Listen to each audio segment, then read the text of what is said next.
참 사랑이시며 진정한 위로자이신 하나님, 욥기 2번째 시간 앞에 서게 하신 감사합니다. 인간의 헤아림으로 고통 가운데 신음하는 누군가에게 어떤 말로 위로할 수 있을까요? 오늘 주신 말씀 안에서 깨달음을 주시고 하나님 자녀로 살아가는 삶의 모습이 어떠해야 하는지 은혜로 우리를 인도하옵소서. 예수님 이름으로 기도드립니다. 아멘. 욥기 4장. 대만 사람 엘리바스가 대답하였다. 누가 내게 말을 걸면 너는 짜증스럽겠지. 말을 하지 않으려고 했지만 참을 수가 없다. 생각해보아라.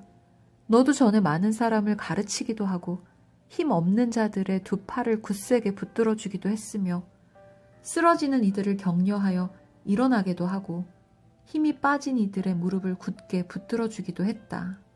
이제 이 일을 정작 내가 당하니까 너는 짜증스러워하고 이 일이 정작 내게 닥치니까 낙담하는구나.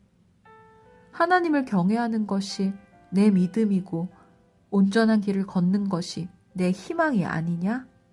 잘 생각해 보아라. 죄 없는 사람이 망한 일이 있더냐? 정직한 사람이 멸망한 일이 있더냐? 내가 본 대로는 악을 갈아 재난을 뿌리는 자는 그대로 거두더라. 모두 하나님의 입김에 쓸려가고 그의 콧김에 날려갈 것들이다. 사자의 울부짖음도 잠잠해지고 사나운 사자의 울부짖음도 그치는 날이 있다. 힘센 사자도 이빨이 부러진다. 사자도 늙어서 먹이를 잡지 못하면 어미를 따르던 새끼 사자들이 뿔뿔이 흩어진다. 한 번은 조용한 가운데 어떤 소리가 들려오는데 너무도 조용하여 겨우 알아들었다. 그 소리가 악몽처럼 나를 괴롭혔다. 두려움과 떨림이 나를 엄습하여 뼈들이 막 흔들렸다. 어떤 영이 내 앞을 지나가니 온몸에 털이 곤두섰다.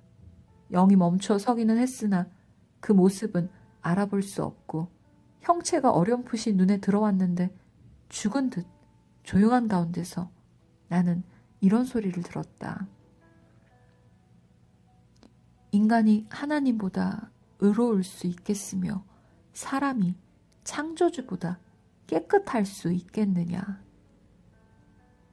하나님은 하늘에 있는 당신의 종들까지도 믿지 않으시고 천사들에게 마저도 허물이 있다고 하시는데 하물며 흙으로 만든 몸을 입고 티끌로 털을 삼고 하루살이에게라도 눌려 죽을 사람이겠느냐? 사람은 아침에는 살아있다가도 저녁이 오기 전에 예고도 없이 죽는 것. 별수 없이 모두들 영원히 망하고 만다. 생명줄만 끊기면 사람은 그냥 죽고 그 줄이 끊기면 지혜를 찾지 못하고 죽어간다. 5장. 어서 부르짖어 보아라. 내게 응답하는 이가 있겠느냐? 하늘에 있는 거룩한 이들 가운데서 그 누구에게 하소연을 할 수 있겠느냐? 미련한 사람은 자기의 분노 때문에 죽고 어리석은 사람은 자기의 질투 때문에 죽는 법이다. 어리석은 사람의 뿌리가 뽑히고 어리석은 자의 집이 순식간에 망하는 것을 내가 직접 보았다. 그런 자의 자식들은 도움을 받을 데가 없어서 재판에서 억울한 일을 당해도 구해주는 이가 없었고 그런 자들이 거두어들인 것은 굶주린 사람이 먹어치운다. 가시나무 밭에서 자란 것까지 먹어치운다. 목마른 사람이 그의 재산을 삼켜버린다. 재앙이 흙에서 일어나는 법도 없고 고난이 땅에서 솟아나는 법도 없다. 인간이 고난을 타고 태어나는 것은 불티가 위로 나는 것과 같은 이치이다. 나 같으면 하나님을 찾아서 내 사정을 하나님께 털어놓겠다. 그분은 우리가 측량할 수 없는 큰 일을 하시며 우리가 헤아릴 수 없는 기이한 일을 하신다. 땅에 비를 내리시며 밭에 물을 주시는 분이시다. 낮은 사람을 높이시고 슬퍼하는 사람에게 구원을 보장해 주시며 간교한 사람의 계획을 꺾으시어 그 일을 이루지 못하게 하신다. 지혜롭다고 하는 자들을 제 꾀에 속게 하시고 교활한 자들의 꾀를 금방 실패로 돌아가게 하시니 대낮에도 어둠을 만날 것이고 한낮에도 밤중처럼 더듬을 것이다. 그러나 하나님은 가난한 사람들을 그들의 칼날 같은 입과 억센 소나기로부터 구출하신다. 그러니까 비천한 사람은 희망을 가지지만 불의한 사람은 스스로 입을 다물 수밖에 없다. 하나님께 징계를 받는 사람은 그래도 복된 사람이다. 그러니 전능하신 분의 훈계를 거절하지 말아라. 하나님은 찌르기도 하시지만 싸매어 주기도 하시며 상하게도 하시지만 손수 낫게도 해주신다. 그는 6가지 환난에서도 너를 구원하여 주시며 7가지 환난에서도 재앙이 내게 미치지 않게 해주시며 기근 가운데서도 너를 굶어 죽지 않게 하시며 전쟁이 벌어져도 너를 칼에서 구해주실 것이다. 너는 혀의 저주를 피할 수 있어 파멸이 다가와도 두려워하지 않을 것이다. 약탈과 굶주림쯤은 비웃어 넘길 수 있고 들짐승을 두려워하지도 않을 것이다.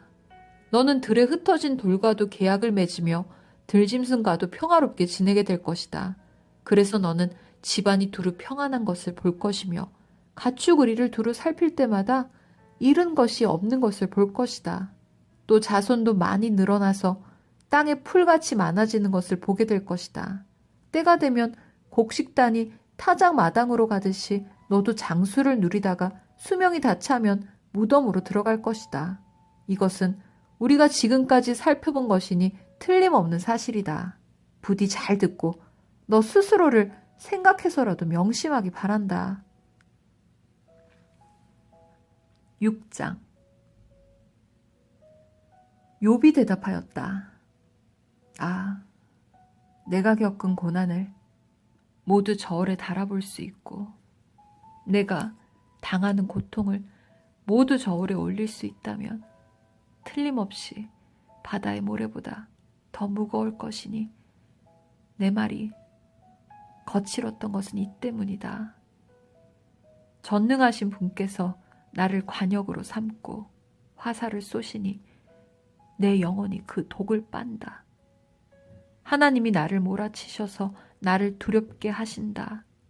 풀이 있는데 나귀가 울겠느냐? 꼴이 있는데 소가 울겠느냐? 싱거운 음식을 양념도 치지 않고 먹을 수 있겠느냐? 달걀 흰자 위를 무슨 맛으로 먹겠느냐? 그런 것들은 생각만 해도 구역질이 난다. 냄새조차도 맡기가 싫다. 누가 내 소망을 이루어 줄까?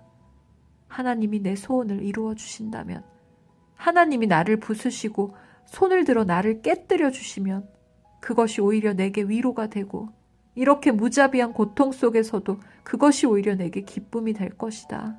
나는 거룩하신 분의 말씀을 거역하지 않았다. 그러나 내게 무슨 기력이 있어서 더 견뎌내겠으며 얼마나 더 살겠다고 더 버텨내겠는가. 내 기력이 돌의 기력이라도 되느냐? 내 몸이 노쇠라도 되느냐? 나를 도와줄 이도 없지 않으냐? 도움을 구하러 갈 곳도 없지 않으냐? 내가 전능하신 분을 경외하든 말든 내가 이러한 절망 속에서 허덕일 때야말로 친구가 필요한데 친구라는 것들은 물이 흐르다가도 마르고 말랐다가도 흐르는 개울처럼 미덥지 못하고 배신감만 느끼게 하는구나. 얼음이 녹으면 흙탕물이 흐르고 눈이 녹으면 물이 넘쳐 흐르다가도 날이 더워지면 쉬 마르고 날이 뜨거워지면 흔적조차 없어지고 마는 개울. 물이 줄기를 따라서 굽이쳐 흐르다가도 메마른 땅에 이르면 곧 끊어지고 마는 개울. 대마의 대상들도 물을 찾으려 했고 스바의 행인들도 그 개울에 희망을 걸었지만 그들이 거기에 이르러서는 실망하고 말았다. 그 개울에 물이 흐를 것이라는 기대를 했던 것을 오히려 부끄러워하였다. 너희가 이 개울과 무엇이 다르냐? 너희도 내 몰골을 보고서 두려워서 떨고 있지 않느냐? 내가 너희더러 이거 내놓아라 저거 내놓아라 한 적이 있느냐? 너희의 재산을 떼어서라도 내 목숨 살려달라고 말한 적이 있느냐? 아니면 원수의 손에서 나를 건져달라고 하길 했느냐? 폭군의 세력으로부터 나를 속량해달라고 부탁하기라도 했느냐? 어디 알아듣게 말 좀 해보아라. 내가 귀 기울여 듣겠다. 내 잘못이 무엇인지 말해보아라. 바른 말은 힘이 있는 법이다. 그런데 너희는 정말 무엇을 책망하는 것이냐? 너희는 남의 말 꼬투리나 잡으려는 것이 아니냐? 절망에 빠진 사람의 말이란 바람과 같을 뿐이 아니냐? 너희는 고아라도 제비를 뽑아 노예로 넘기고 이익을 챙길 일이라면 친구라도 서슴지 않고 팔아넘길 자들이다. 내 얼굴 좀 보아라. 내가 얼굴을 맞대고 거짓말이야 하겠느냐? 너희는 잘 생각해 보아라.